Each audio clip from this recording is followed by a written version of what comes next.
All right, welcome to another edition of the Flying Cravat Podcast. I'm Boomer Isles. I am joined once again by Adam Robbins of Chaos Productions. How's it going, Adam? It's all right. How's everyone doing?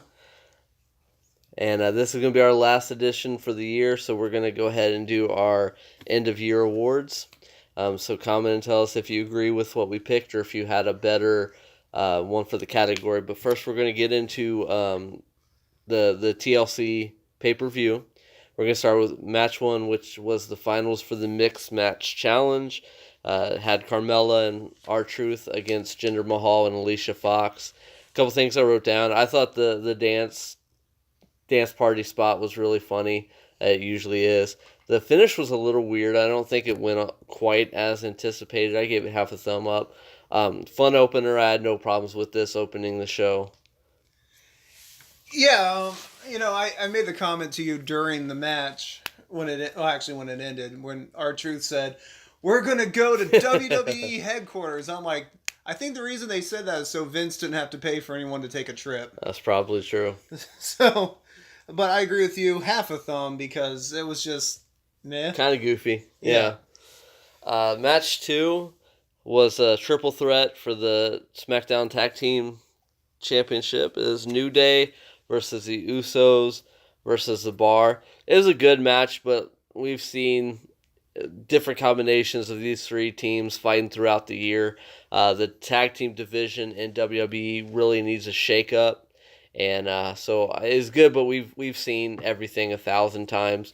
I thought one thing they did good is the pacing, especially with the triple threat match. They would bring up the tempo and then they'd slow it back down, and that way it doesn't suck the life out of the crowd by just going 100 miles an hour. The pop-up Samoan drop and also the suplex into the crossbody, those were really good spots. I gave it one thumb up. Again, a fine match, but just we've seen this so many times. Yeah, I mean, this match brought nothing new to the card at all. I mean, it's just one of those things, like, these are reliable workers. They're going to put on maybe not a horrible match, like a standard match. It's a safe match to have, and everyone's going to go out and do well. I give it one thumb also. It didn't bring anything new that we haven't already seen. It wasn't the worst match of the night. It's just kind of in the middle. Yeah.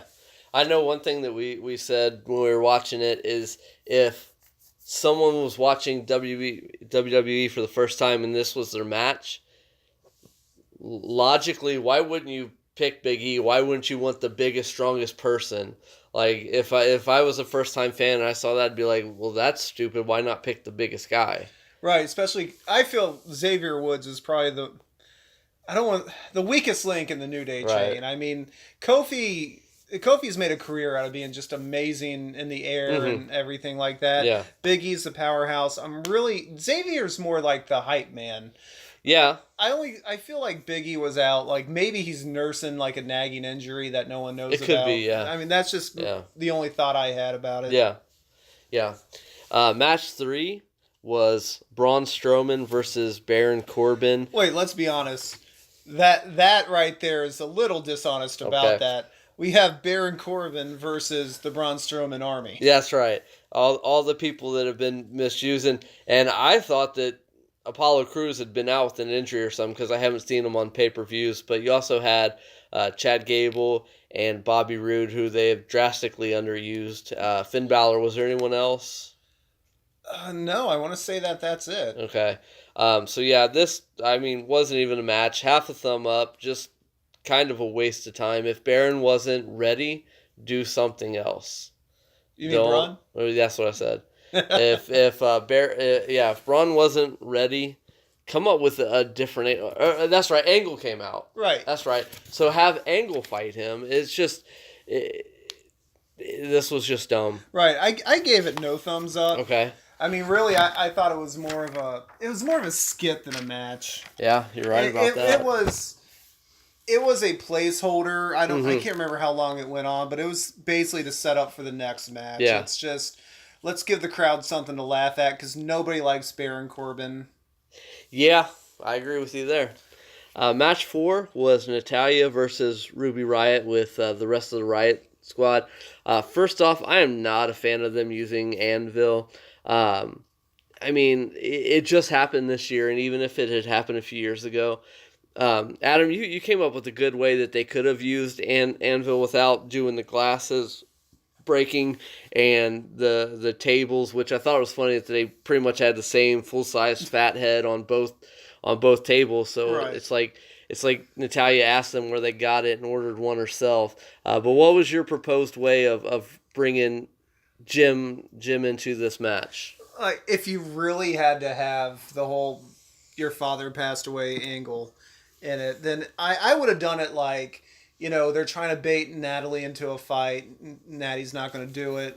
And then, as she's walking away, maybe Ruby gets on the microphone and says, like, what would your dad think? Or your dad would be ashamed of you for walking away from a fight or something. Like, if you had to go that route, that's what I would do. Well, that's at least tasteful, and it would make sense. But just to, it just harkens back to when Paige was talking about Ric Flair. It has no place in wrestling. It's cheap heat, and they should be more highbrow about it. Right. It's very cheap heat. Yeah. And I was drawing the similarities between the Reed angle and this. The only difference is the Reed angle was so messed up, and it's messed up when your heel, who's trying to get the heat, has tears running down her eyes while doing the promo. Right.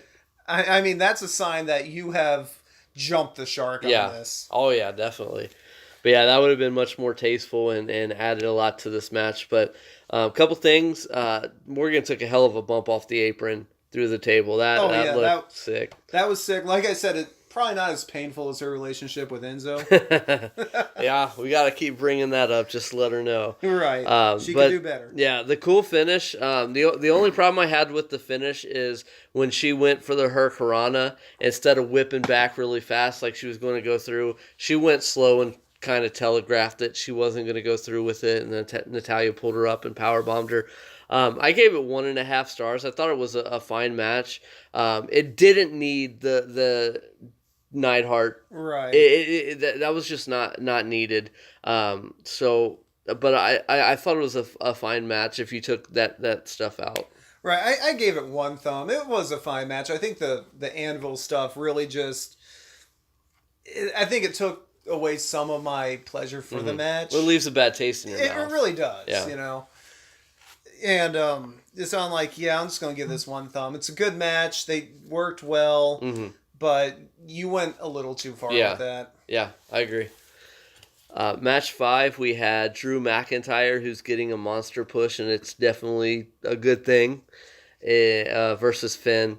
This match had really good psychology. Obviously, you see it a lot, but it's still effective when a big guy is going against a little guy and he starts taking out the leg. I mean, we've seen Rey Mysterio and other small wrestlers do it for years.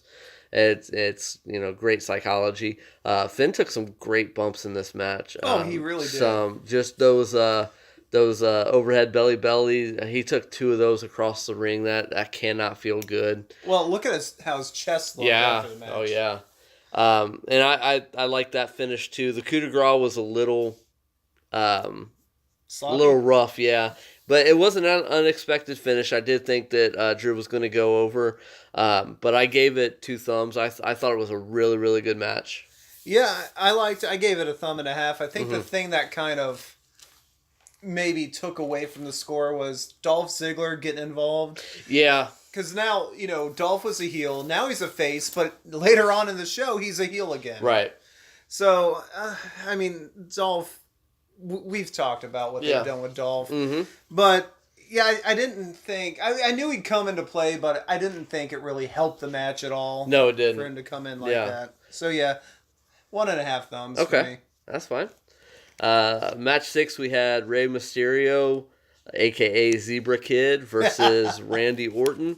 The one thing I didn't like, and I actually talked about this as a point of praise in the Last Woman Standing match, is how they didn't use the chairs from bell to bell. They didn't use the tables from bell to bell. They built up to it. They just started swinging at each other right out the gates. They really didn't build up to the chairs. They didn't make the chairs mean anything.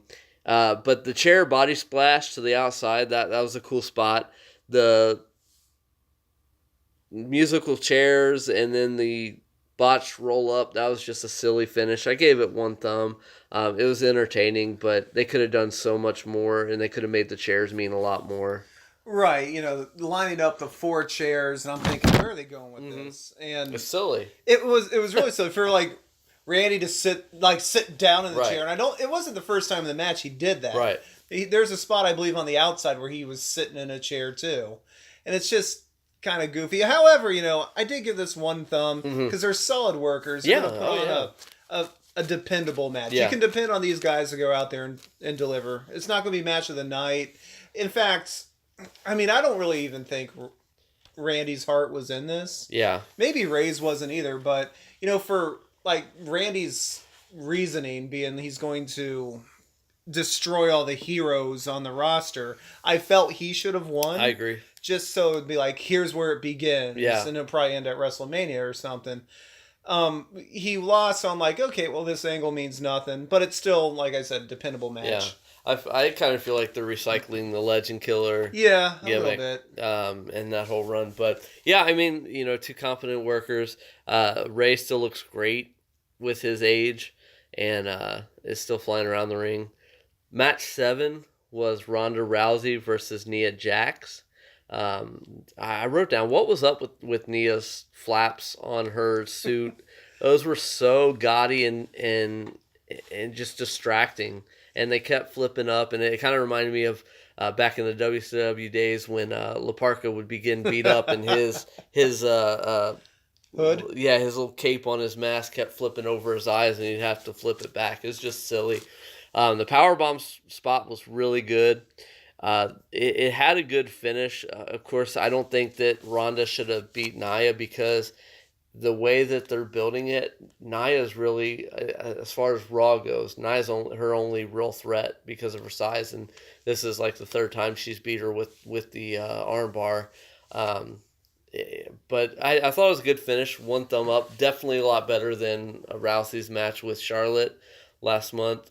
But what did you think about that one? Well, number one, I think they need to find who's designing these outfits for Nia to wear and just slap the shit out of them. Because, the biggest thing, and you were here to see it, we're watching it, my fiance's sitting here, and she is just flipping out, what's she wearing? Why did they design this? This looks horrible. She's just going on more about her outfit than the match. It had gold, burgundy, silver, purple, that little it looked like a belly button ring on the outside. Yeah, of the and costume. then the hip flaps. It was just gaudy. I told you those were the wings on the costume, help her fly. There you go. Because what was the comment that was made? She looks like a conquistador space alien. I think that was it. Yeah, and in some B-level movie from the 70s, that is legitimate in that critique.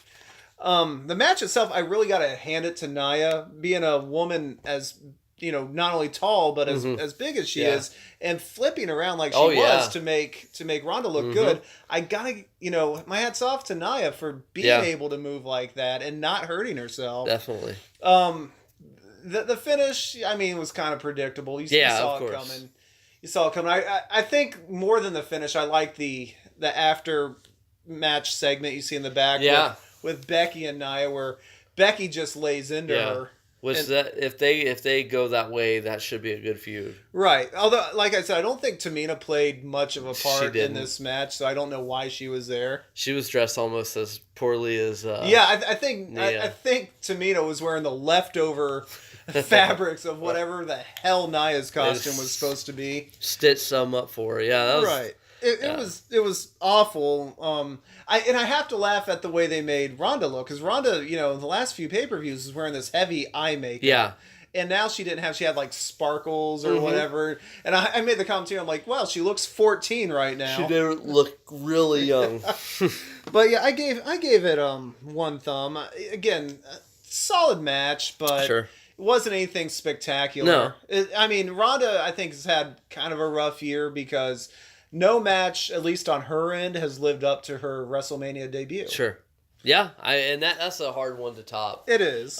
Just because, the way that she was brought in, and I mean, she's had some solid ones. She's had some stinkers that's going to happen. She's still cutting her teeth, but this I thought was miles better than Charlotte versus Rousey, which I actually saw some people saying that was match of the year, and I'm just looking at them like, what match were you watching? Well, that was terrible. I think they said match of the year because of the finish. Yeah. Which, again, like we said, the finish for that match would have worked had it been Becky and Ronda.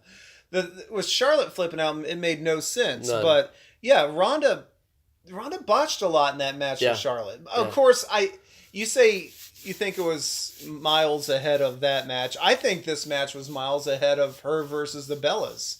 Oh, yeah, definitely. But we know my feelings about the Bellas. Right. It's been well documented. We'll go to match 8, which was AJ Styles versus the new, so let that sink in. Right. The new Daniel Bryan. He's not the old Daniel Bryan. He's the new. Yeah. It'd be funny if they did the hand thing and they started saying new. It'd be air quotes. It'd be new, like that, doing the air quotes. And, it's like he's the same Daniel Bryan with extra flavor or something, I guess. I don't know. I'm comparing him to the new Coke. I mean, yeah, that didn't turn out too well, but we'll see how this... with guys like AJ, who, he's been so good for the last 10, 15 years. Daniel Bryan, I was always a fan of his work, and he's come back and he doesn't look out of place. You're going to get a solid match. There were a couple good false finishes. AJ hitting the 450 and the calf killer when he got out. I thought it was a great match. Definitely match of the night. I gave it 2 thumbs up. Right, yeah. Match of the night in my book, too. I also gave it 2 thumbs up. They play well off each other. Of course, how could a match between these two be bad? Exactly. With Daniel, I think it's funny he's now dressed in black, and I noticed the little dragons on his knee pads, and I'm thinking, are they going to try to do maybe a connection between the American Dragon that he did? I mean, hopefully without that horrible mask. Right. I mean, but it was a great match, and the pacing was good too. I mean, that's a problem that we'll get into with the next match after this. Is the pacing, but the pacing for this, they knew when to go hard hitting and just balls to the wall, and they also knew when to bring it down and let the crowd breathe. Yeah, definitely a hard match to follow. Definitely match of the night, worth 2 thumbs. Yeah. I wonder if this is where AJ's chase for the belt ends, because again, the whole reason they took the belt off of AJ and put it on Daniel was when he was negotiating his contract, his new contract. He said, "Hey, I'm starting to get burned out. Yeah. I need you to take the belt off me. I want to spend some time with my family. The holidays are coming up." So he said, "Yeah, sure." They took it off him. They gave it to Daniel. Where can you go with this? I mean, I'd say let AJ, maybe go away for a bit so he can spend that time with his family. I'd like to see Bryan versus Nakamura. I know Nakamura is a heel right now, but what better time to turn him face? Because Bryan's going to need a good face to challenge him. And I really can't think of any current faces on the roster right now That's what I was trying to do. Maybe if they weren't going to pull the trigger on Nakamura turning face, maybe they could, get someone from NXT or someone who's on the lower tier of SmackDown and have them win the Rumble and build them that way. Of course, we know that's not going to happen because R-Truth's going to win it because he's entering number 30. Maybe they'll bring back Sami Zayn. Maybe he's healed up from his injury. It could be. That would be good, yeah. Of course, last I heard he was on Raw, but when has that ever mattered? Other than that, what I don't want to see them doing, and let's be honest, this isn't out of the question at all, is Shane challenging Daniel for the belt. Oh my gosh. Yep. Let's hope that doesn't happen. Let's hope the cooler heads prevail.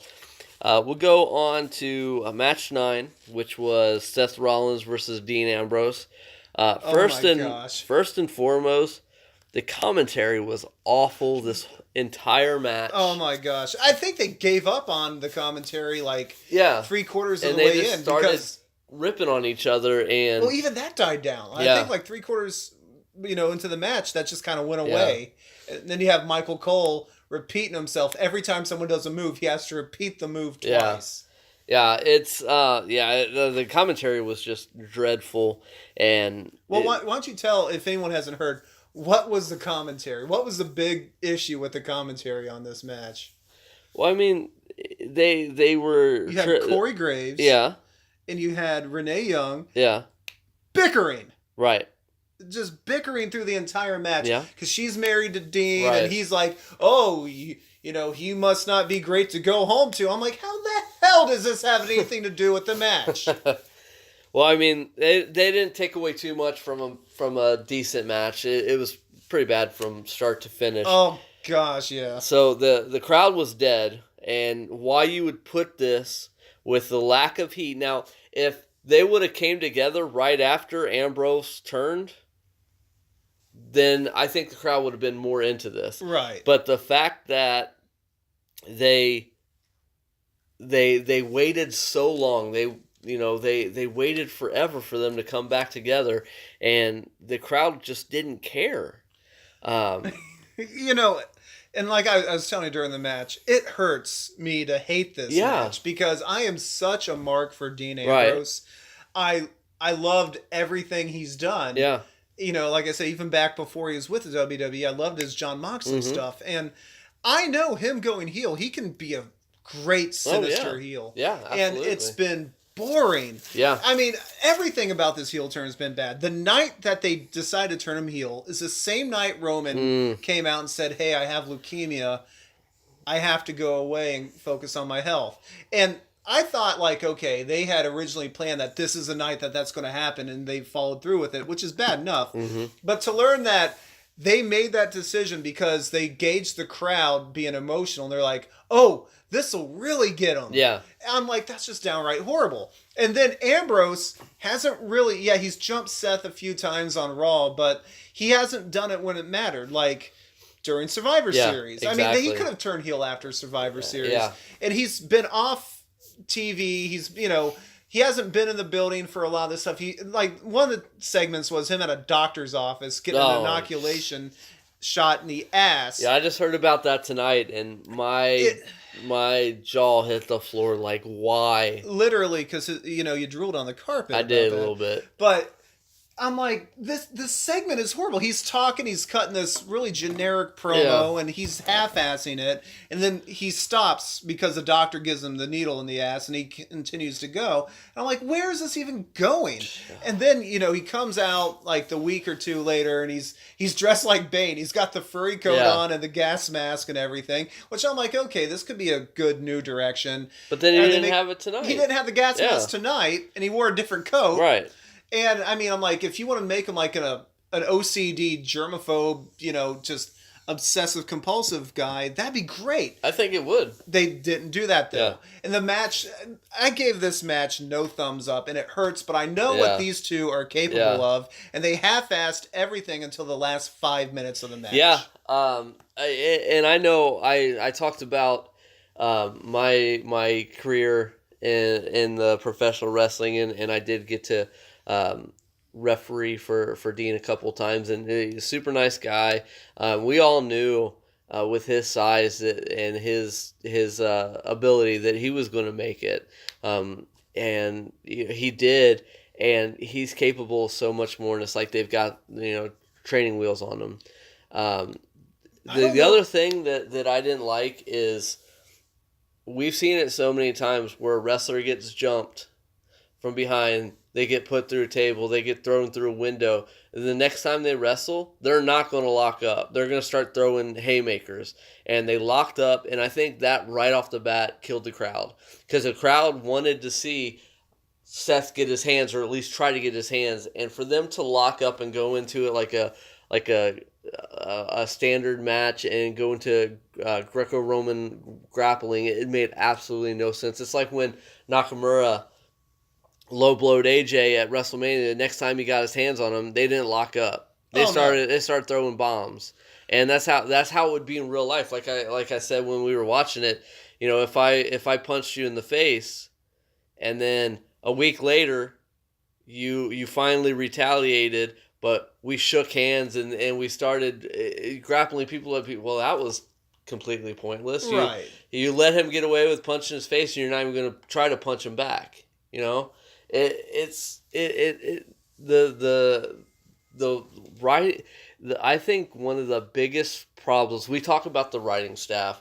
We talk about people coming from the performance center and having the same move set, the same look, everything like that. But we can actually kind of pardon that. There's nothing they can do about it. But I think the people that they have working backstage, the people, the former wrestlers that are putting these matches together as agents and listening, and if they are not stepping up, I don't know if they're yes men, but if they're not stepping up and saying this doesn't make any sense, that's where this is falling apart. Because you look back in the Attitude Era, everyone talks about the writing, but you also had guys like Pat Patterson backstage putting the Briscoe brothers putting matches together that they wouldn't say, okay, he turned on you on such an emotional night when the third member of your party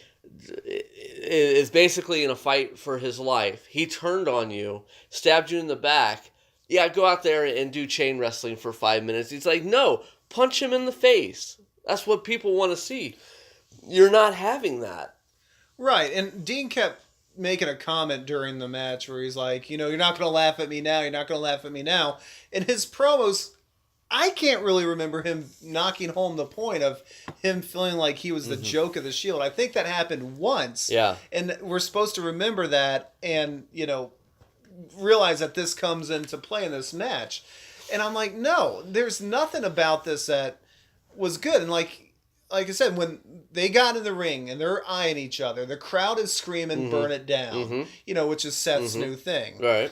And so that would have been just immediately out the door, rapid punches. Or like think Brock Lesnar versus CM Punk. The minute that bell rang, Brock ran, picks up Punk, and slams him into the opposite turnbuckle. They could have done something like that. It's just something to show emotion, not chain wrestling. I mean, you could even have, Dean telling the crowd to shut up. He turns around, gets the boot, curb stop, he has to roll out. The crowd would have gone crazy.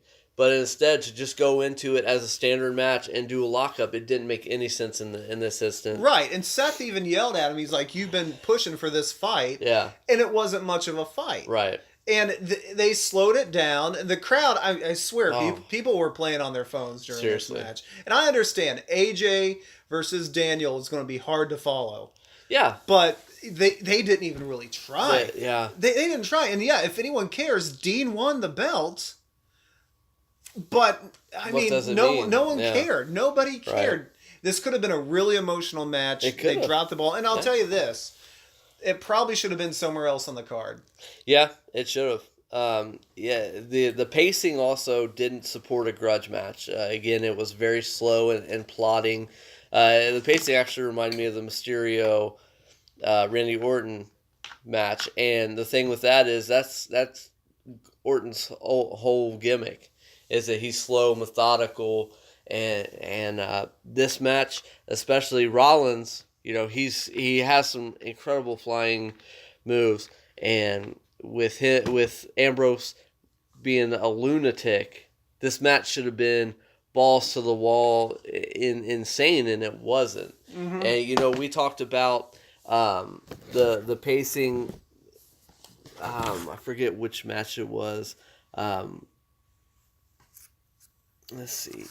Well, probably the pacing from either the New Day, the tag match. How it was good that they didn't go.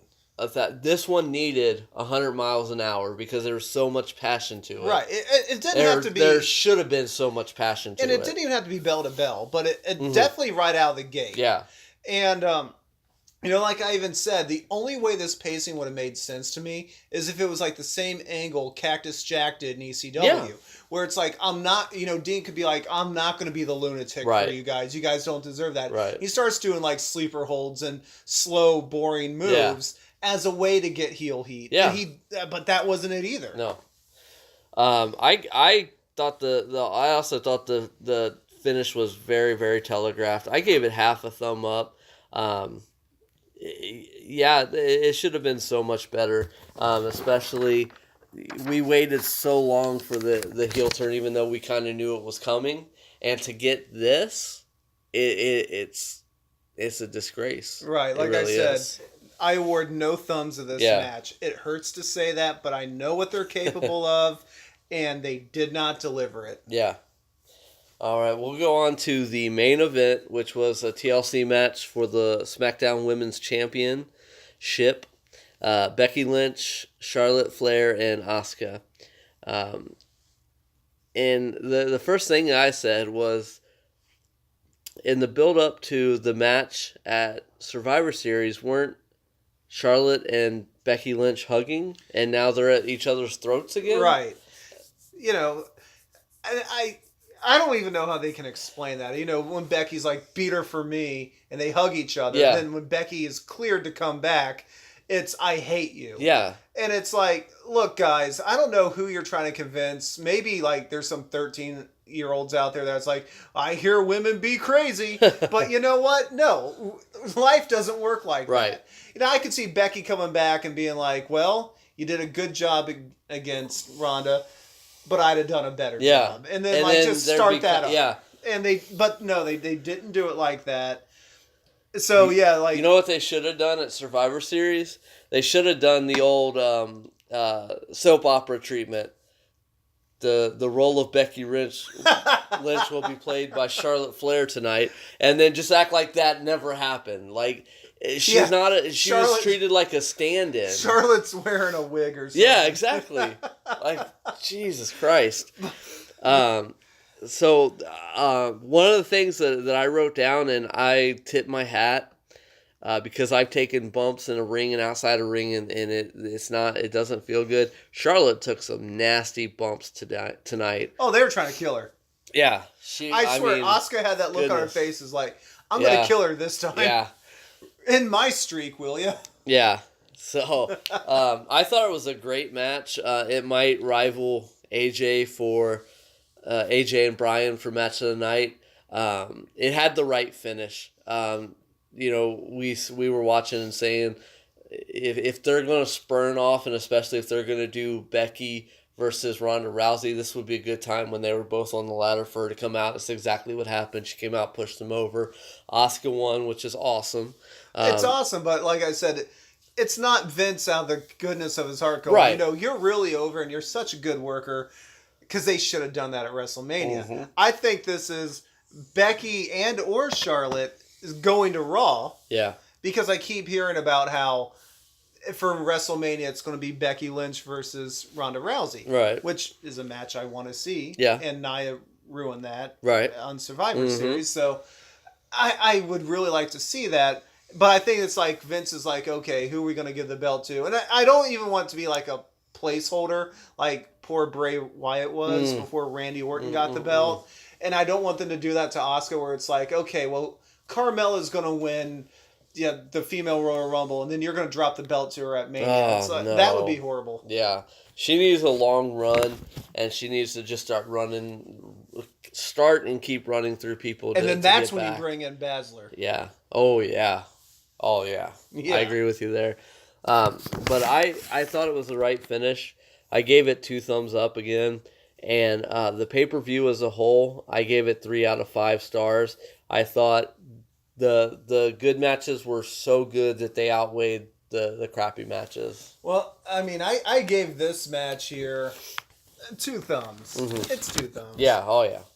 As day. the pay-per-view as a whole, I gave 2.5 stars because it is a middle-of-the-road pay-per-view. Yeah. And yeah, the good matches were good, but we got off to a match that no one cared about. I mean, let's be honest. Did anyone care about that match? No one cares about Jinder Mahal. People forget Alicia Fox exists. Yeah, that's true. I mean, R-Truth is a comedy character. Right. And Carmella is basically a comedy character. You know, we had a decent tag team match. Mm-hmm. It was solid, but it wasn't impressive. Yeah. You know, the third match was horrible. No one cared. It was a skit. Like I said, this was an SNL skit. This wasn't even a match. We had a good 4th match, a good 5th match, a decent 6th match with Mysterio and Orton. Right. Ronda and Nia wasn't bad, just wasn't what it should have been. Mm-hmm. And like you even said before, she's already beaten her cleanly twice. Yeah. In the same year. Yeah. In this same year. Yeah. So why should we care? I mean, there hasn't really been much breathing room to really care about that. AJ and Daniel, phenomenal. Oh, yeah. Definitely. Seth Rollins and Ambrose, so disappointing. So disappointing. And then, Becky, Charlotte, Asuka, good. I mean, with that kind of card, I can't sit there and be like, oh, this is great. Mm-hmm. It's just average because the bad matches to me just weighed it down so much. Yeah. I mean, I get it. It's definitely better than Survivor Series was in my eyes. Yeah. I didn't watch Crown Jewel, but I'm guessing from you and Chris that this is miles above that. If you haven't listened to our Crown Jewel podcast, do yourself a favor, go check it out. We don't pull any punches whatsoever. We will never be able to see Saudi Arabia. Right. I had no plans to go there. And like I said, I think my Hulkamaniac membership has been just revoked from some of the comments I made. Well, that happens. So that was our review of the pay-per-view. Now we're going to go into our year of end awards, I should say. You know, this is the last time you're going to do a podcast before 2019. Yeah, absolutely. 2018 has come and almost gone. Yeah. So let's see what the world of wrestling, the world of WWE has left us. Okay, so we'll start with our category for best male wrestler. And what I told Adam when I was coming up with the format for this show, and we were writing down who we thought. This isn't just who I think is the best because if I did, I think there are some very, very good wrestlers. The club, Finn isn't getting pushed properly. He did win, though. He did win. Chad Gable, Bobby Roode, those guys aren't, and I think they're very talented. But I'm going based on their push throughout the year, and I know like some people might say, well, that's not really fair to the wrestler. It's more about the WWE in whole and how they pushed them and how they presented them. So my best male. I don't think there's any argument. AJ Styles, he had a pun intended phenomenal year, and he's the guy that you could put him in there with a mop, and he'll give you a 4-star match, and with the right opponent and the right circumstance, you can get a 5-star match easily. He's so consistent. He doesn't botch. He's a phenomenal seller. He's a great bumper, and he is definitely the best wrestler in the world. Anyone who says Kenny Omega can't bump like AJ, he can't work like AJ. AJ's just head and above anyone else in the game, and they booked him like that this year. So without a doubt, AJ Styles. Yeah, AJ is my pick for best male wrestler of the year. The feuds he's been in have been the ones that have really drawn my attention. Sure.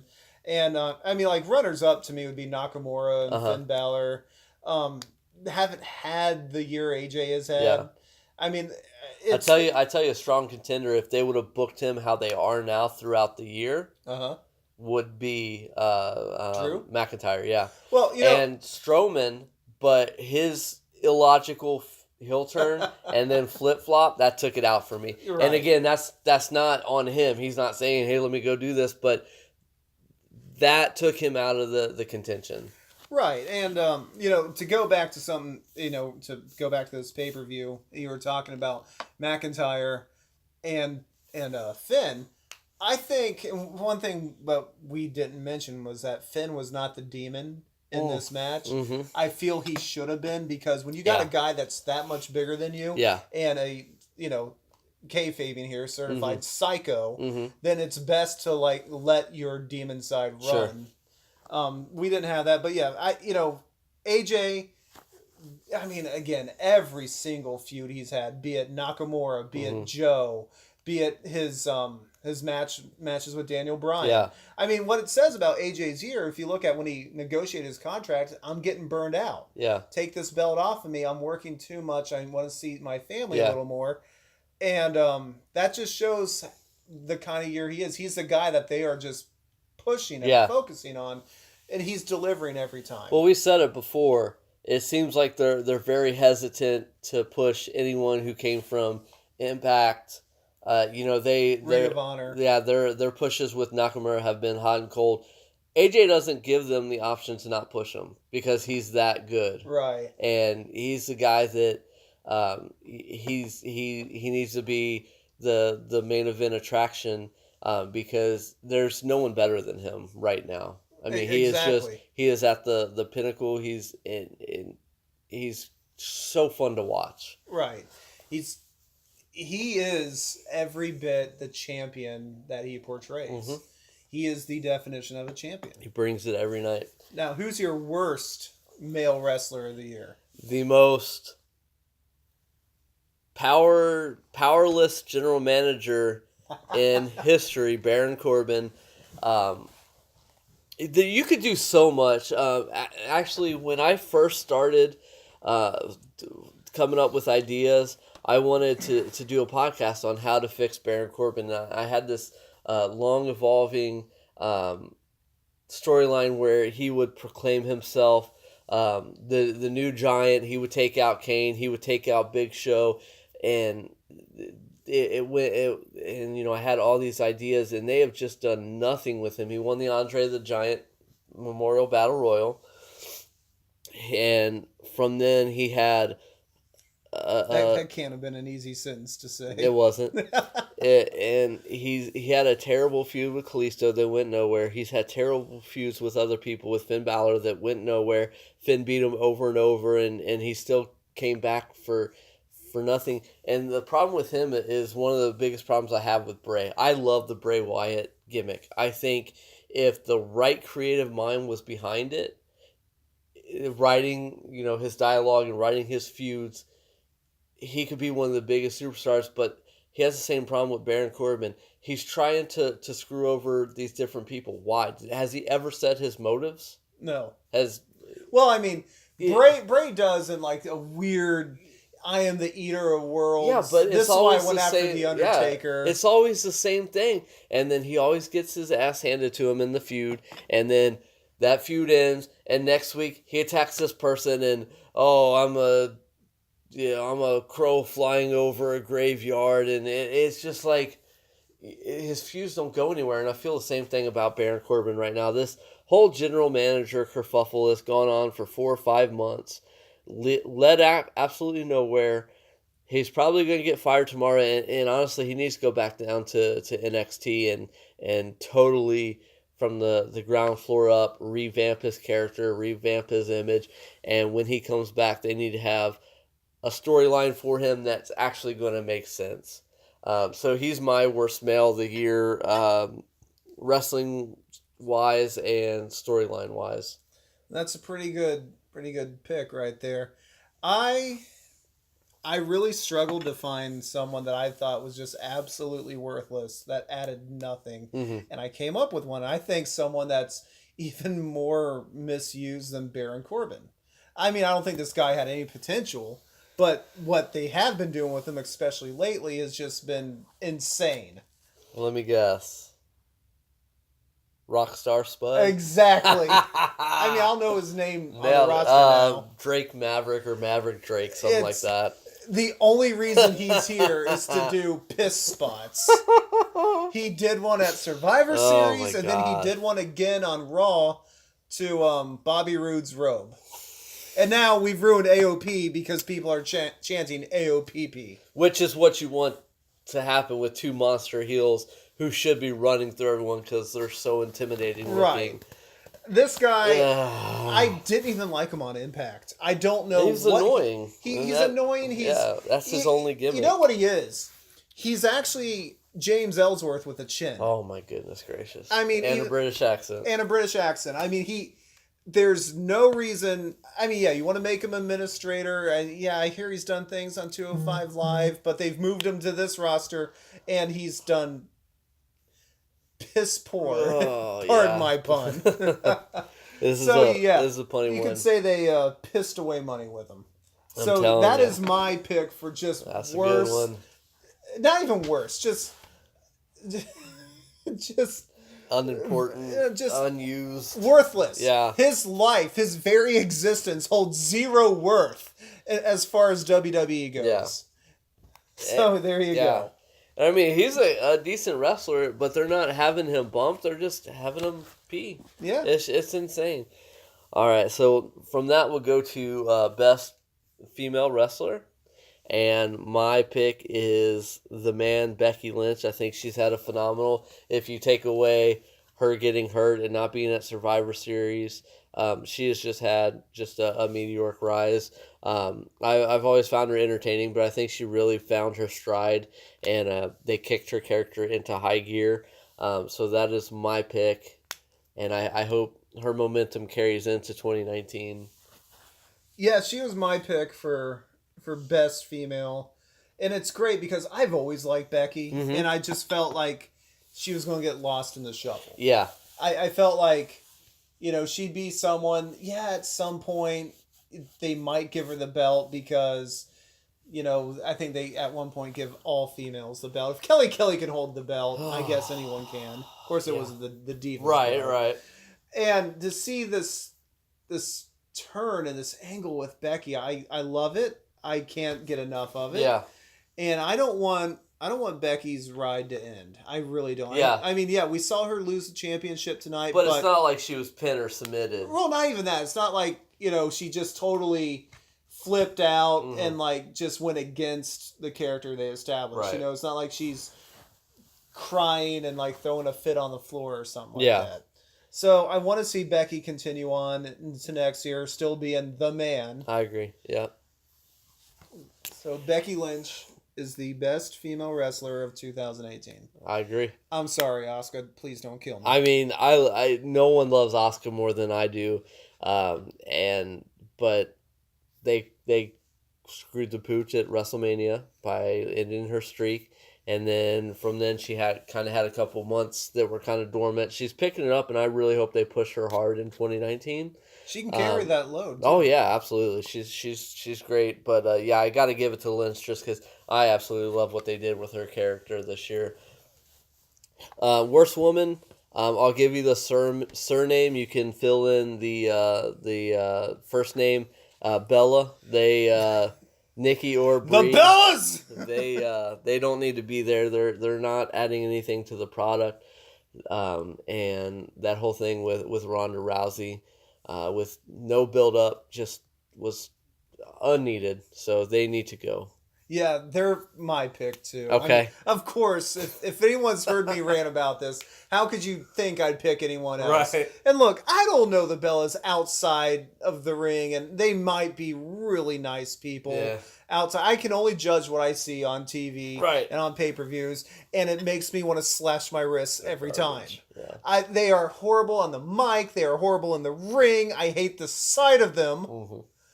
And, they just suck the life out of every angle they're in. They have the same heel heat that they've always had. Right. And, nothing has grown. It's never become more intense or less intense. I don't know if you can become less intense than what they do. Right. But I can't stand the Bellas. If WWE wants to keep them around because Brie's married to Daniel Bryan, I still think Nikki is dating John Cena, even though I guess they broke up on Total Divas. Yeah. From what people tell me. But it's a reality show, and as we know, reality shows have nothing to do with reality. That's very true. So it's probably an angle in itself. If you want to keep them around because of who they're with, they can have an administrative role, maybe nothing that would judge talent. Mm-hmm. But, I'm sure, they could work the concession stands. They could work the ticket booth. Yep. Vince needs his car washed, I'm sure. Something like that. Yeah. The Bellas, to me, and we are in agreement, they are the worst female wrestlers of 2018. Yeah, absolutely. They're bad. So we'll go now to best tag team. And again, this is just judging their in-ring work and their storyline. I went with The Bar. If for nothing else, just consistency. I thought I remember, I think it was last year when they first came together. Sheamus and Cesaro had that best of series match, and it was just terrible. And then they won the tag team titles, and it's like, what are they doing? But they really have become a very fun tag team to watch. And as we talked about the last two pay-per-views that we covered, you know what you're going to get with them. You're going to get a competent match. Sheamus, he's a good wrestler. He doesn't mess up. The stuff he does looks pretty good. And then, Cesaro, he's so good. He's so underrated. And they've just become a tag team that I really like to watch, as opposed to the worst tag team, which we'll get to after yours. Right. Who'd you have for best tag team? Believe it or not, I actually had the Bar. Are you serious? I'm serious. I like them a lot. I think they have good chemistry together. Mm-hmm. They're fun to watch. I like how they play off each other. They have a great entrance too. Yeah.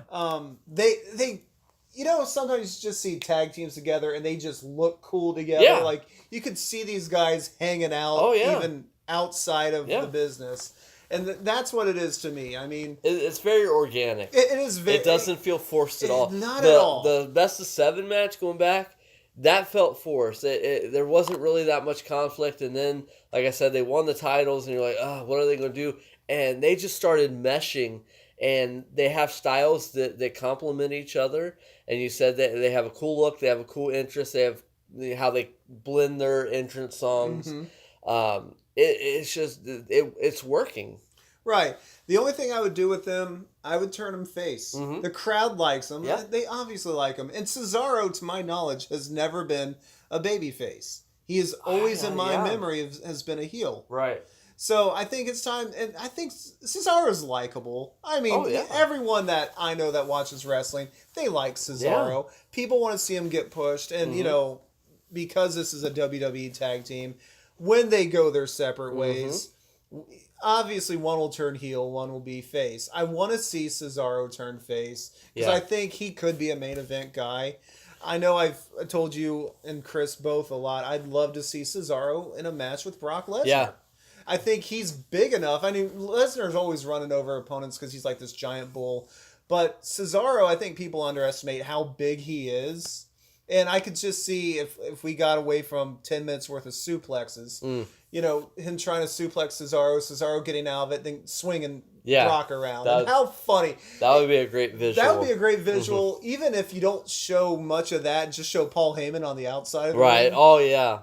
I mean, that would just be great. But yeah, the Bar to me, match for match, right now you're not going to find a better tag team. I agree. I agree 100%. The worst tag team I have is the New Day, and it's just because they've ran their course. I mean, they were great as heels, and then they turned face, and they were still great. They'd come out and they'd cut the provocative promos, and they'd play Francesca, and they would do all this cool stuff.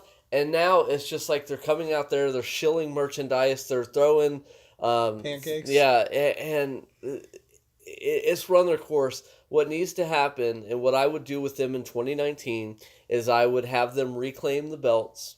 They'd go into a 3-4 month feud with someone. They'd lose the belts when I would do where they're show, which I think they should do more, but they're backstage. They're showing how they discuss who's gonna be in because of the free, who's gonna represent. Big E wants to represent. They're like, no, let's do me and Kofi. They lose, and he just demolishes them. He's in for a monster push. Big E is so good, and when he first came in, when he was just Langston, he didn't have really a personality that he showed, and now he's got such a personality, and he would be such a great smarky heel, and I think they need to do it, and Xavier and Kofi, they'd be a fine tag team on their own, and just have him be the next monster heel. You could call them 2-Day. But I don't think Vince is ready to break up that they're a cash cow train. right now. Right. Yeah. Kids love them. Mm-hmm. They have their own cereal, for crying out loud. I mean, yeah. So New Day, I don't think is going anywhere unless they really want to shake stuff up. But I don't consider them the worst tag team. Who do you have? Mine's kind of a, I don't know if you call it a cheat, but it's definitely an odd choice, and I'll really have to explain this. And it's the Dogs of War. Mm. Braun Yeah. Strowman with Drew McIntyre and Dolph Ziggler, because Strowman turned heel out of nowhere and after 2 months turned face. How many times did that happen this year? Like, it's got to be a record. Right. I mean, it didn't need to have what they need. I know why they did it. They wanted a monster for Roman to conquer, Yeah. but the crowd didn't care about Right. it. So they brought the Shield back together to protect Roman, and they needed something for the Shield to fight, so the Dogs of War.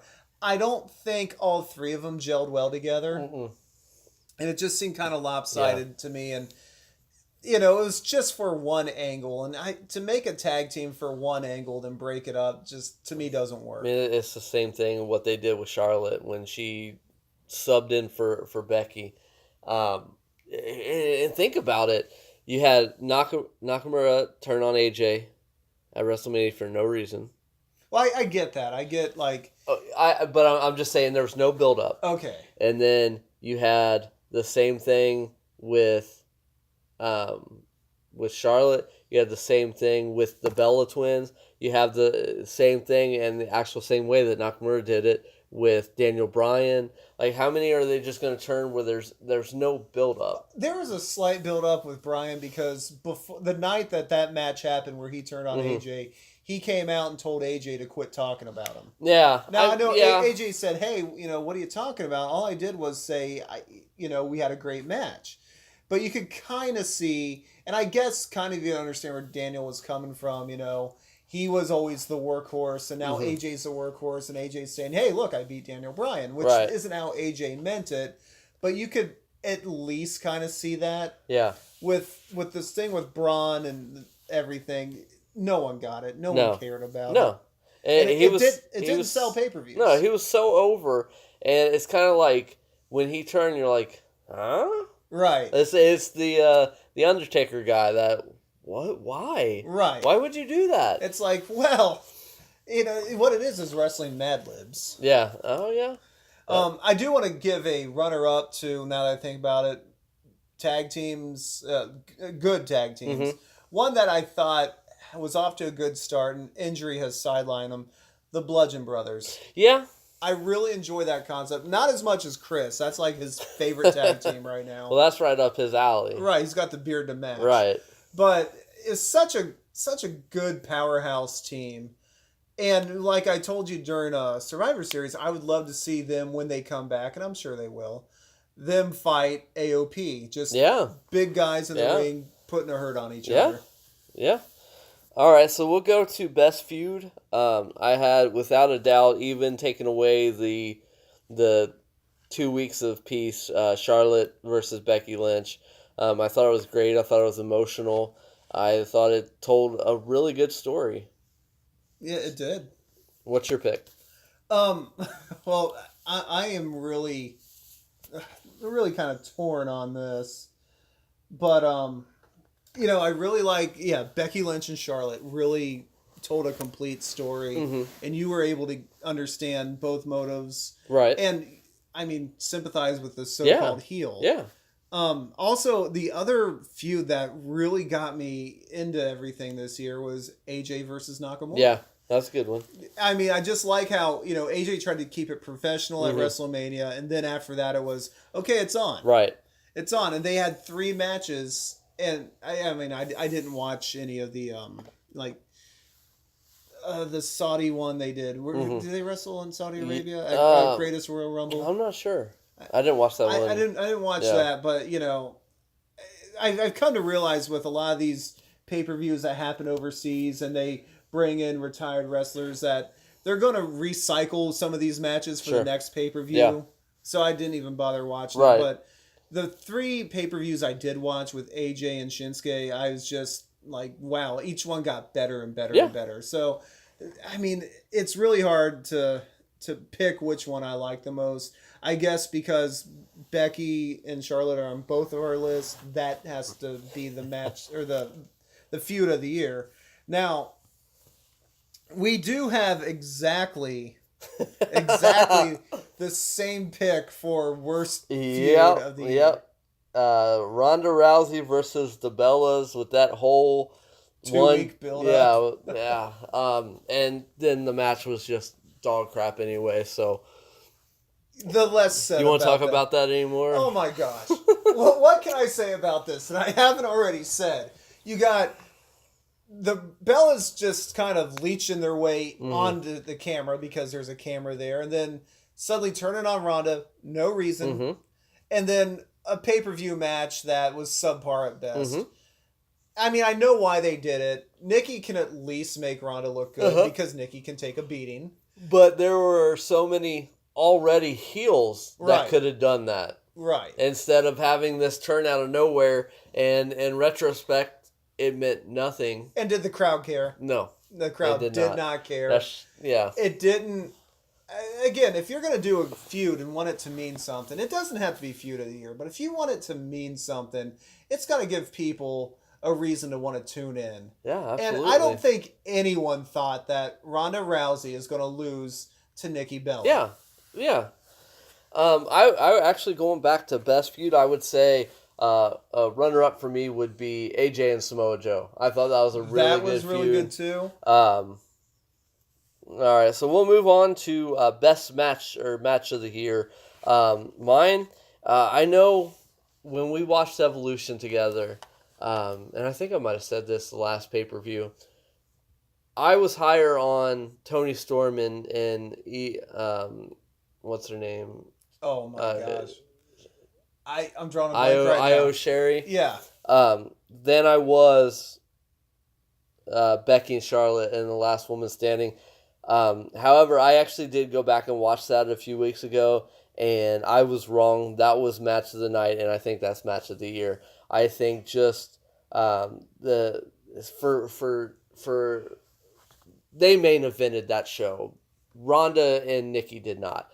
For main eventing the first ever women's pay-per-view and you know all that pressure on them and the spotlight shining bright on them, they produced a flawless match. Everything they did was executed so well. Like I said in our initial review, they didn't overuse the weapons. They made every weapon mean something. Like tonight, those chairs meant absolutely nothing because Ray and Randy Orton used them from the beginning to the end. But they paced that match out so well. The weapons meant everything. They took amazing bumps, and they put on a hell of a match. And I was wrong. I don't say that very much, but I was wrong on that Evolution review. That was match of the night, and that is match of the year in my humble opinion. Right. I'm torn on this one too because I do have Becky and Charlotte in the last woman standing match. I also have Shinsuke and AJ in the last man standing match. Yeah. Both were great with just completely insane finishes. Becky powerbombs Charlotte off the turnbuckle through a table, and that's what puts Charlotte down. And then with AJ versus Nakamura, the finish, first you have him do the Styles Clash off the steel stairs onto the floor, and Shinsuke gets up and does a whole come on thing, you know? And then AJ dives, he does the Bullet Club symbol, dives off the top rope and puts Nakamura through the announcer table. I'm like, you know, and it made sense. I'm like, there's no way. What else could they do? Yeah. What else? Yeah. You know, how can you top that? Shinsuke's not getting back up. Right. I mean, he didn't. Right. Both were matches that just left me, you know, just astounded with how they went above and beyond and the psychology in that match. Now, again, since we both have the Becky Lynch-Charlotte match on our list, that has to be match of the year because we both agree on it. Yeah.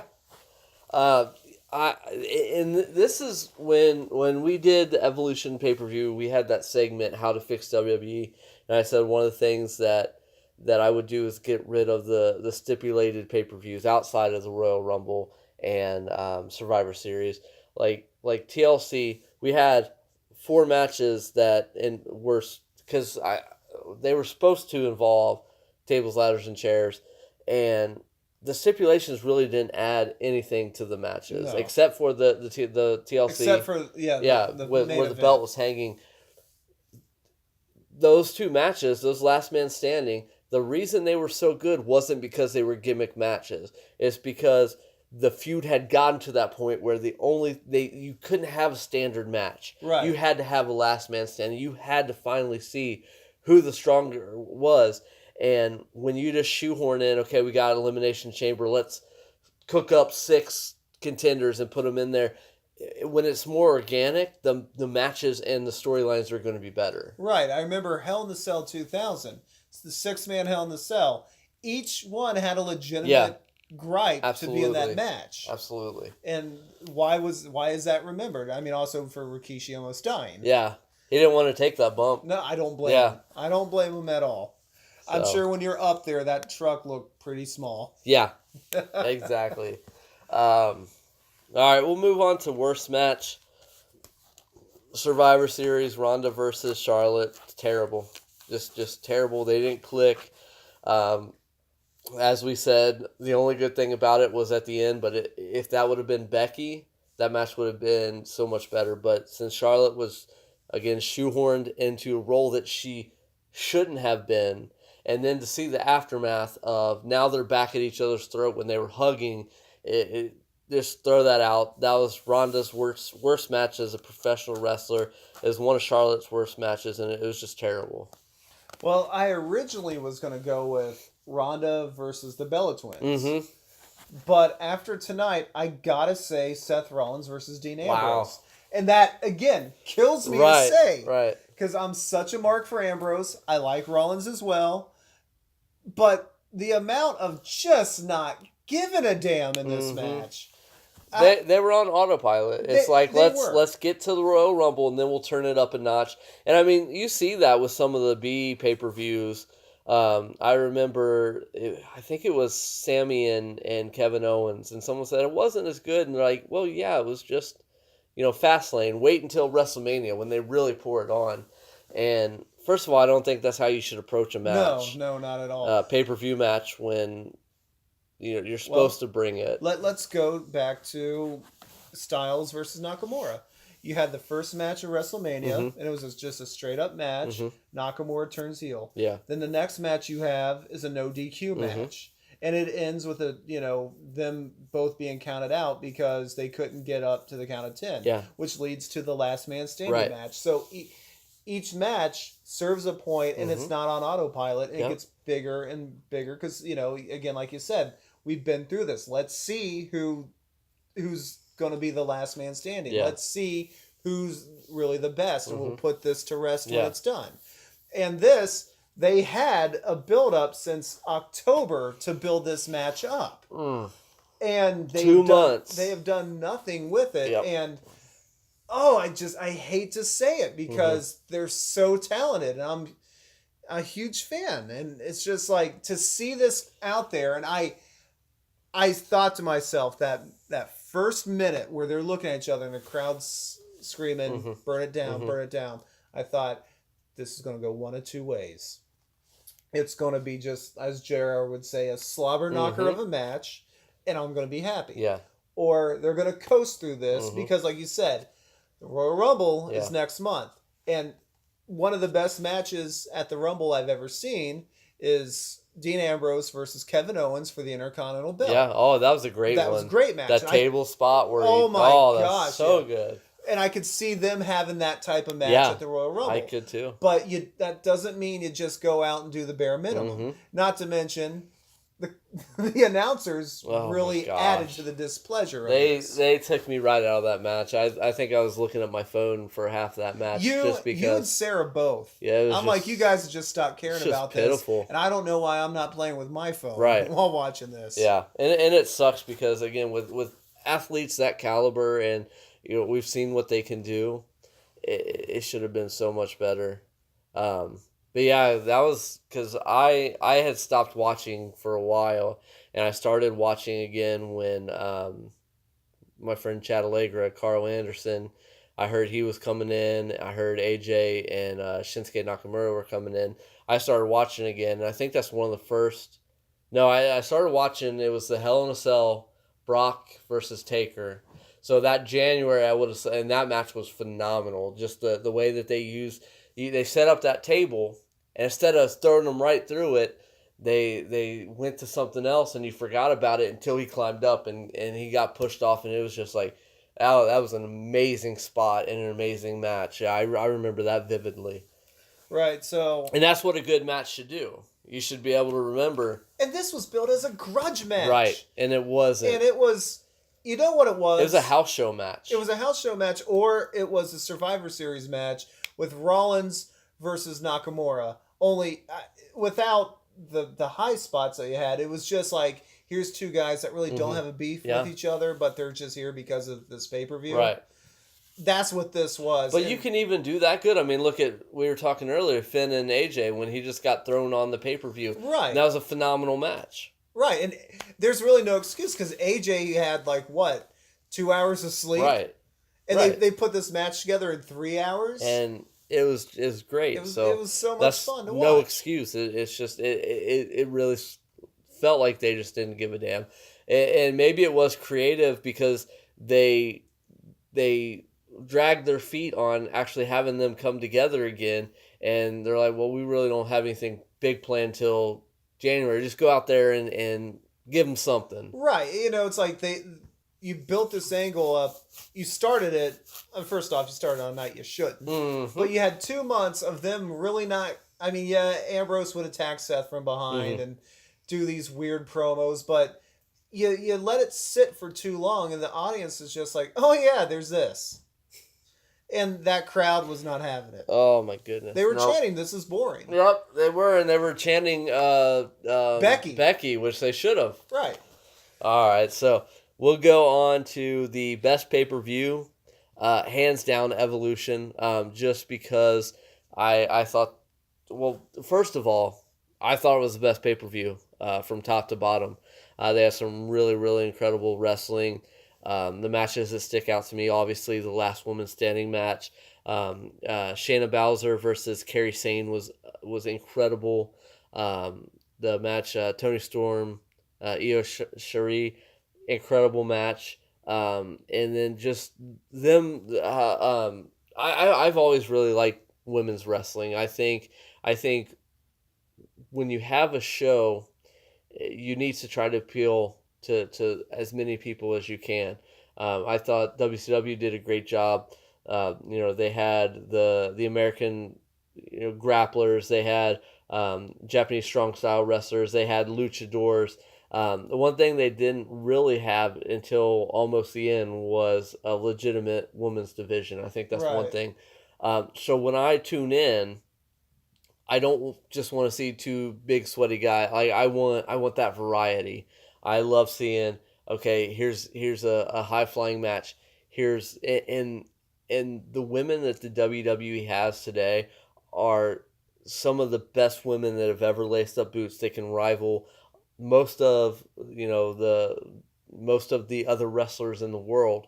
And for them to finally get their spotlight, A, it's long overdue, and B, they just crushed it. So that's why I picked Evolution. Right. Evolution was my pick, too. I mean, there have been other pay-per-views this year that I liked. Mm-hmm. Money in the Bank, WrestleMania Backlash, stuff like that.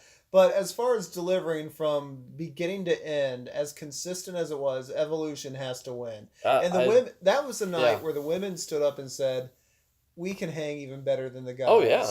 Absolutely. On some occasions. Because, let's not forget, I mean, I didn't watch them, but I read the reviews and everything, and you did a review with Chris. 2 pay-per-views that were strictly men only because of the culture that they were happening in weren't that good. Awful. Right. Absolutely terrible. I mean, this goes more into it than just, men and women, obviously, but this was a chance for women who they're not really given much to shine with on TV because, women's segments, you have, 10 minutes to include all the women in something, and now they're starting to be like, hey, we can really do more than one segment with the ladies. I mean, it seemed like, I don't know if it was this year or last year, but it seemed like every Raw and SmackDown they would take 6 of the women's wrestlers and put them in a 6-man tag. Right. And now they're actually giving each woman the spotlight. And, even though I don't like the way they're going, I did like Ruby Riott and Natalya. I think that could be a really good feud. Obviously, Becky Lynch is on fire. Charlotte's great. Asuka's great. Ember Moon's great. Some of the women that they have down in NXT are going to be phenomenal when they come up. And for them to, like I said, get that spotlight and not only show that they can do it, but just absolutely crush it out of the park, I think anyone who says that wasn't pay-per-view is just oblivious to what's going on. Oh, yeah. I mean, you definitely got something special. And they knew it. I think all the women going into it looked at each other and said, look, this is our time to really prove all the naysayers wrong. To really say to people, we're just as legitimate as the guys. We've come past the John Laurinaitis days of just being, goodness gracious, eye candy. Yeah. And we can go out there and put on some damn fine matches. Oh, yeah. And they proved that, and that was consistent. That's why, yes, Evolution is the best pay-per-view of 2018. Yeah, I agree. And one of the things I love is that they've gotten away from pulling hair and slapping. I remember, who was it? I was watching a match with a girl that I was with at the time, and she loved Beth Phoenix. And Beth Phoenix started slapping people. She's like, why? She's bigger than them. Why would... And they've really gotten away from, quote unquote, how girls fight, which is inaccurate. If you've ever seen girls fight, they throw punches just as hard as guys do. But I've seen girls go at it harder than some of the guys. Absolutely. But yeah, they've really got away from that, stereotypical pull hair and bathing suit matches and all that bullshit that was going on, and they're treating them as legitimate stars instead of a side show, and that's absolutely what needs to happen, because there are just some absolutely incredible women wrestlers out there, and they definitely deserve their due. Absolutely. Let's go on to the worst pay-per-view, and it happened right after Evolution. Crown Jewel, absolutely terrible. Shouldn't have happened. Where's Chris when we need him? Oh my goodness! And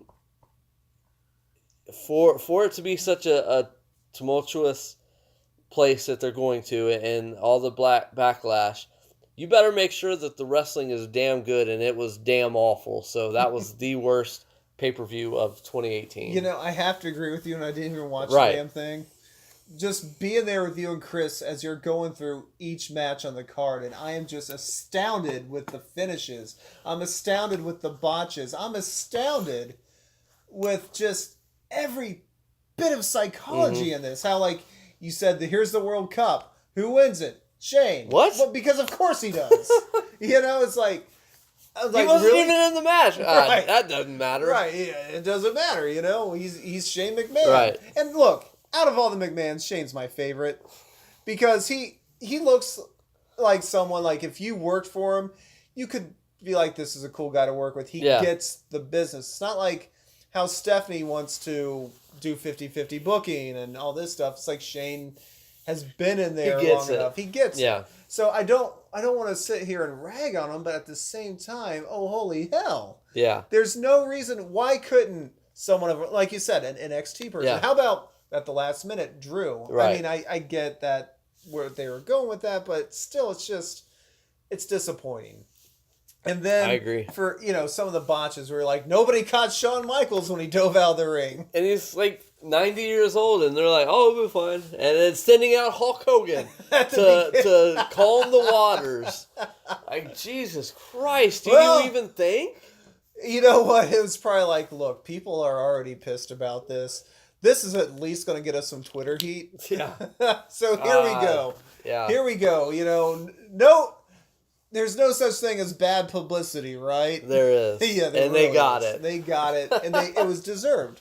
It was deserved, The title match, when you guys told me, oh, we have Braun versus Brock, because Roman got sick and he had Right. to drop out. Now again, I don't think there's a reason why you couldn't have thrown Drew into that match Right. and still kept your triple threat. But I'm like, okay, Braun Strowman versus Brock Lesnar. At least they're gonna have like two big guys maybe going at it for 7 minutes even. And no, you're like, oh, this is the only thing Braun did in the whole match. He got a kick in. And I've heard people... And I'm still pissed about that. He got a kick in. I heard people try to defend that by saying, well, they built the F5 up to where like it will take someone out with one F5. And he took, what, 4 or 5 F5s? Yeah, but... So he must be superhuman. It's like, by that logic, he could have just stood up and laughed in Brock's face and then eaten him. Yeah. The way Chris liked to talk about eating babies. He has a weird asphyxiation on babies, but asphyxiation means he would suffocate himself. Yeah, what did I mean? Fixation. Yeah. But yeah, I mean, I'm not too good with words. Well, I mean, that's impossible. Well, I mean, next time we get Chris on here, we'll have to ask him about the story he told when the first job I ever had. I'm working. He comes in and tells this real inappropriate story and pissed off his soccer mom. But I'm not going to tell it here because you really need Chris to tell this whole thing.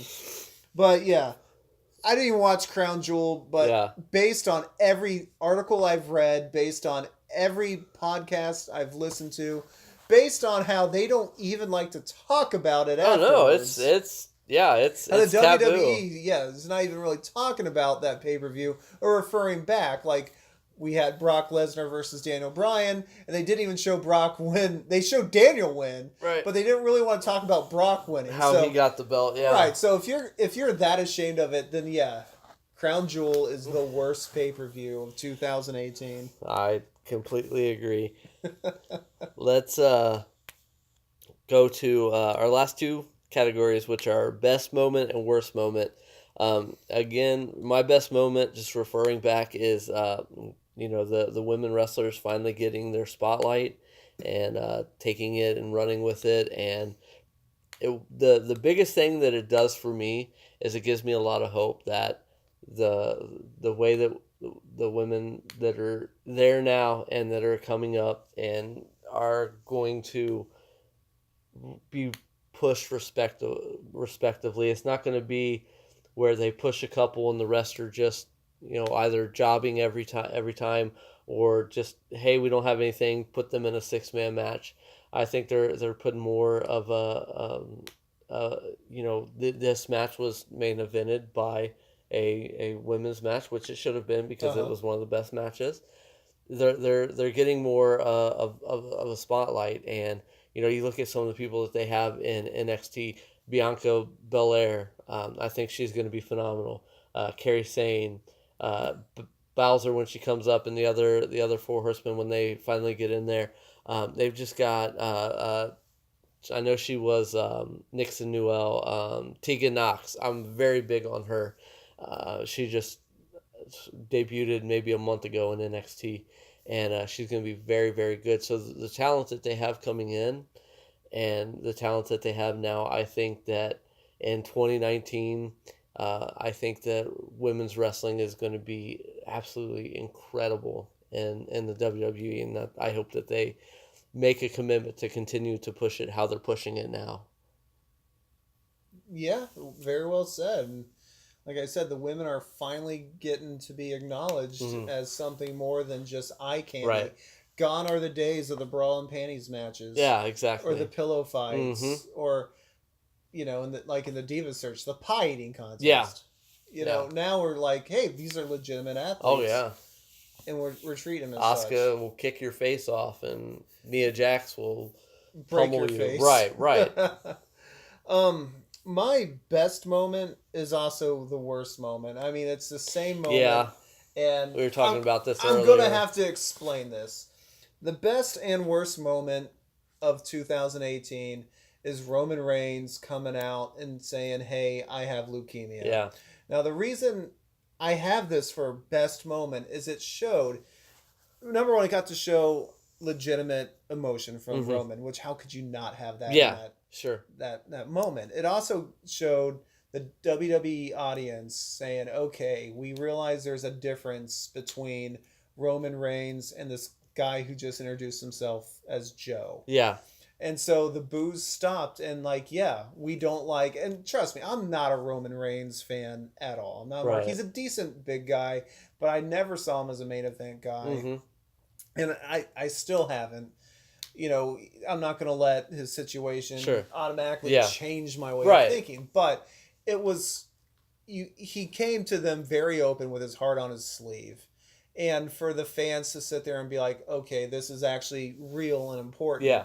And for them to wish him, you know, a speedy recovery and to want him to get better and to really pull for him.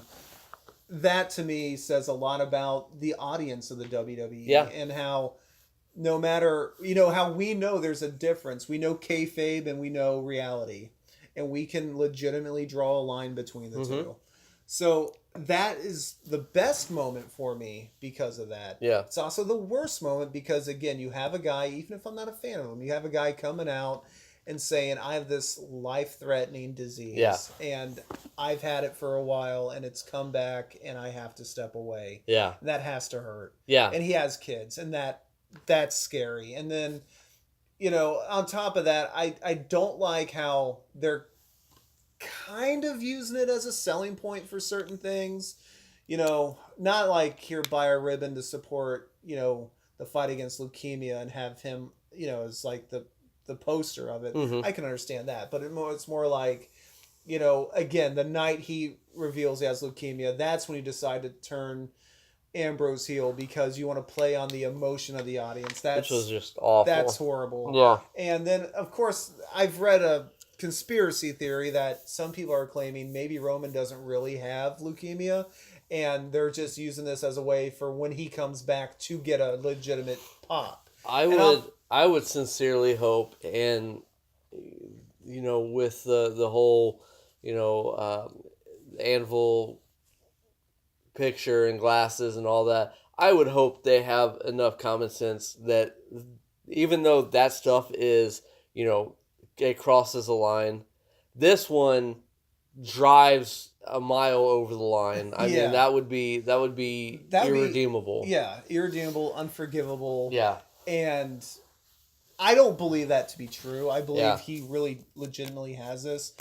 But for the sake of argument for this particular point, if that were faked, you couldn't come back from that. No. And he would never. It'd be a publicity nightmare. Be over. Yeah. Right. So, yeah, Roman Reigns, Joe, I do wish you a speedy recovery. No, I'm not a guy that's going to buy your shirts. I'm not a guy that's going to buy pay-per-views based on your matches, but nobody should have to deal with leukemia. Yeah. And the fact that the universe supports you getting better and it's not like, well, I don't like Roman Reigns, so I don't care what happens to him in real life.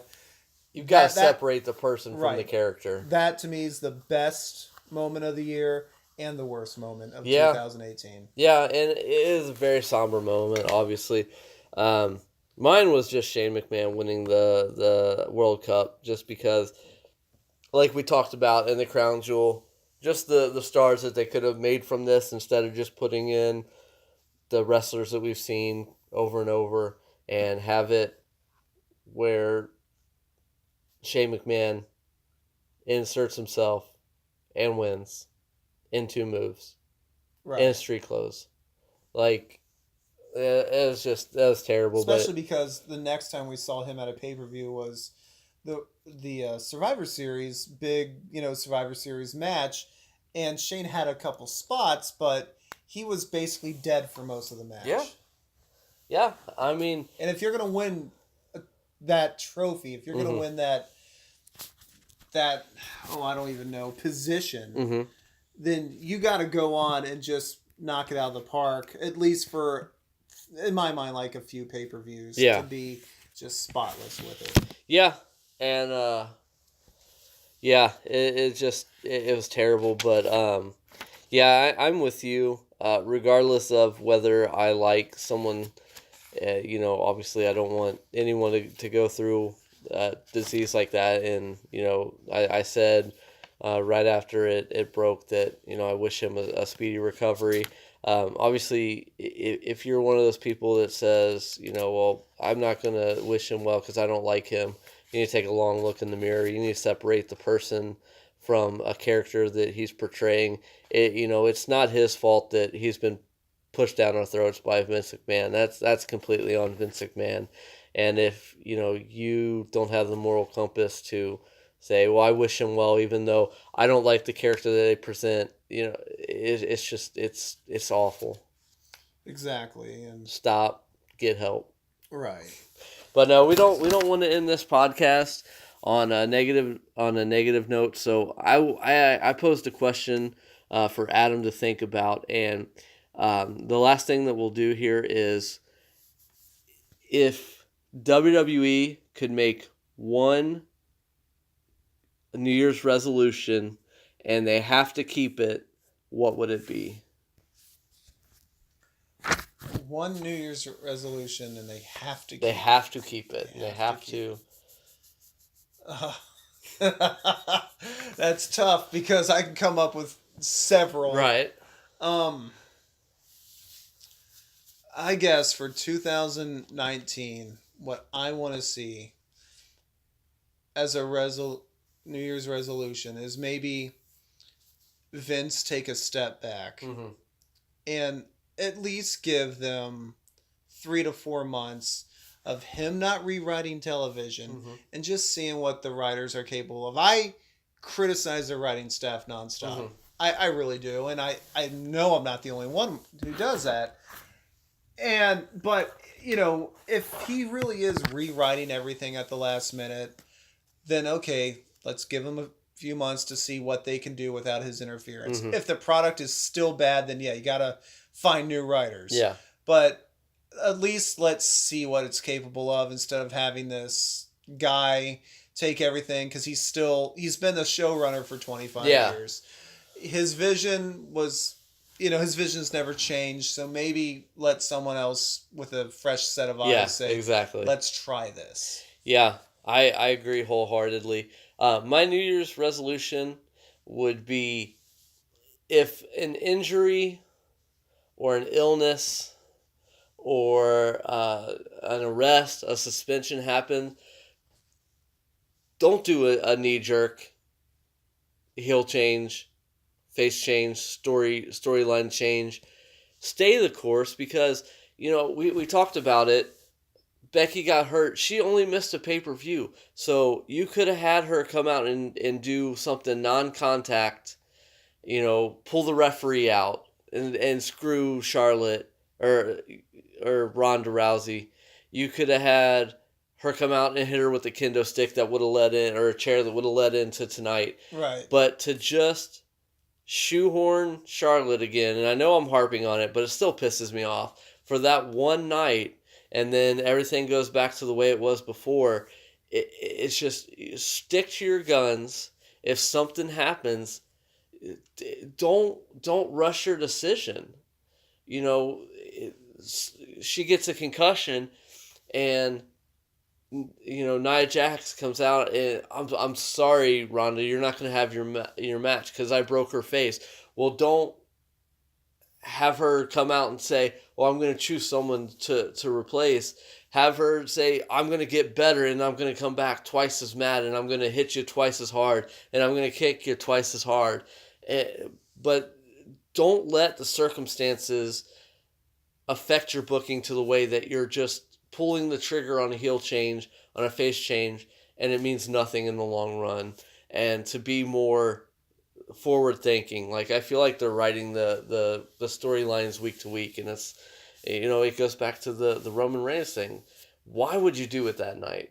Why would you think this is a great idea? And that's why I thought it was predetermined, because I know back in the day of the Attitude Era, you would have Pat Patterson, you would have Bruce Pritchard, and you'd have Vince Russo, maybe Jim Cornette, depending on the time period. And they'd be at Vince's house by the pool, writing out 6 months worth of television. Absolutely. And now it seems like, it's week to week. Yeah. Now, I understand they have more wrestlers on the roster now. Sure. They have an extra hour of television. You got to take that into consideration. But it does feel like it's it doesn't have a solid foundation. Yeah, I agree. So that's what I would hope for. I definitely like your idea. And for anyone who's listened to our podcast from, what was the first one I did? The first one you did was a review of the Super Show. Yeah. Super Showdown. Yeah. Anyone who's listened to that from now, we thank you for joining us. Looking forward to bringing you podcasts in 2019. If you enjoy hearing us, let us know. And we'll be looking forward to covering the Royal Rumble, one of my favorite events. Yep. Let's see what happens for 2019. All right. Thank you. See ya.